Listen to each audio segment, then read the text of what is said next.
Last day in Cambodia, ending it out with a bang. On our last day, we have a lot of free time before our flight. We ordered a tuk-tuk from our hotel to bring us to Pub Street area again. From Pub Street, we decided to first head off to the Old Market. The Old Market is really lively usually, but today it's not very lively. Actually, we're in the off-season, so it's not as lively in general. Technically, we're at the beginning of rainy season, but it's not very rainy yet. Here it's about August also. There's so much to see in the Old Market and tons of food that you can order. It's very lively in terms of the Cambodian people, but we didn't see much tourists among us. Here I am in the orange making an appearance. We decided to get some spring rolls nearby as well. As usual, the spring rolls were delicious. Also, other than food, you can also buy lots of souvenirs in the Old Market. The area all along Pub Street and the Old Market is great for buying souvenirs. We actually bought a ton, and I bought a lot of skirts around this area. And again, we saw some maggots and crickets, which they like to eat here. A lot of exotic Asian dishes as well. I think I've tried some of them myself. Other than that, we also got a bag of rambutans. Also, who'd have thought they had so many variations of rice in the Old Market? Very fascinating. After we exhausted ourselves in the Old Market, we decided to walk around a little bit. There's lots of things to do in Siem Reap. We were walking and took a stroll around, and then we saw this windmill, or maybe it's a water mill. It's probably not in use anymore, but it's beautiful to look at. This is Wat Phra Prom Rath, which was in walking distance from where we were. I'm sure I botched the name, and I'm really sorry about that, but this place is beautiful. I think it's basically a temple for them as of today. As I've mentioned in the previous videos that they are Buddhist in Cambodia. I had to take some pictures because it's very beautiful here as well. Also in here they have a sleeping Buddha as well. Plus along the perimeter they also have the story of Buddha and his life. My mom is actually Buddhist, but I actually am not very well versed of Buddha's life. But not to be confusing, but I am actually Christian. Anyways, the gardens outside are absolutely beautiful. I got one last look before I left.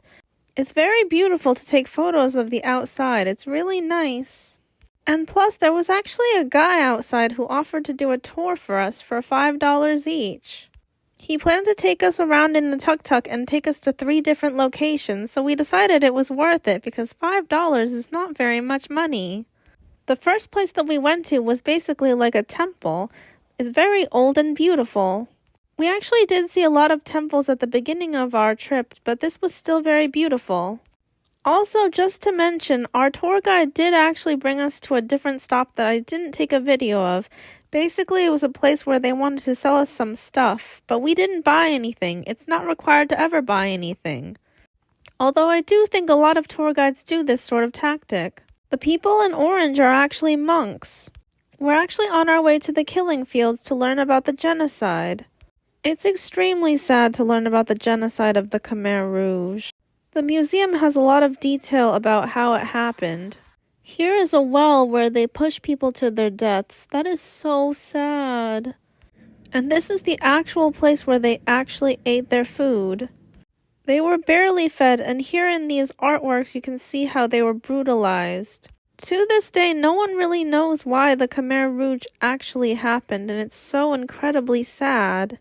Plus, they have actual photographs and so much evidence of this happening. Anyways, the last stop from there, we're about to go to the palace.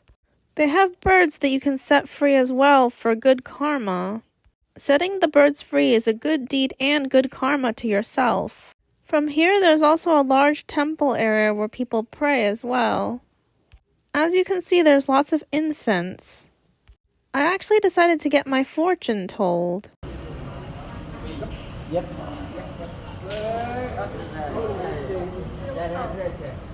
That's all. Stop. Stop, please. Stop, please. Yes. Yes. And then keep like this.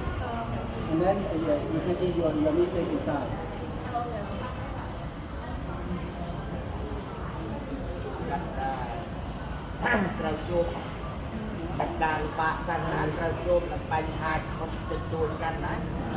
I'm gonna be really honest with you. I think that the fortune that they gave me is very generic and it's not very specific at all.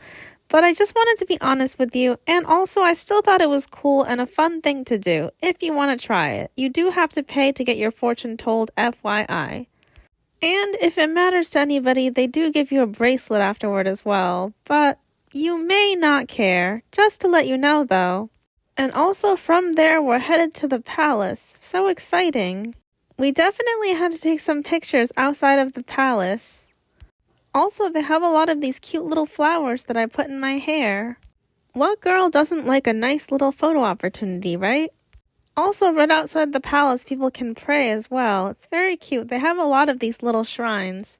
From there, that's the end of our tour. We decided to get some lunch after that. My last meal in Cambodia was a little bit more Western, I'll admit. But anyways, like and subscribe if you enjoyed this. Thanks for watching!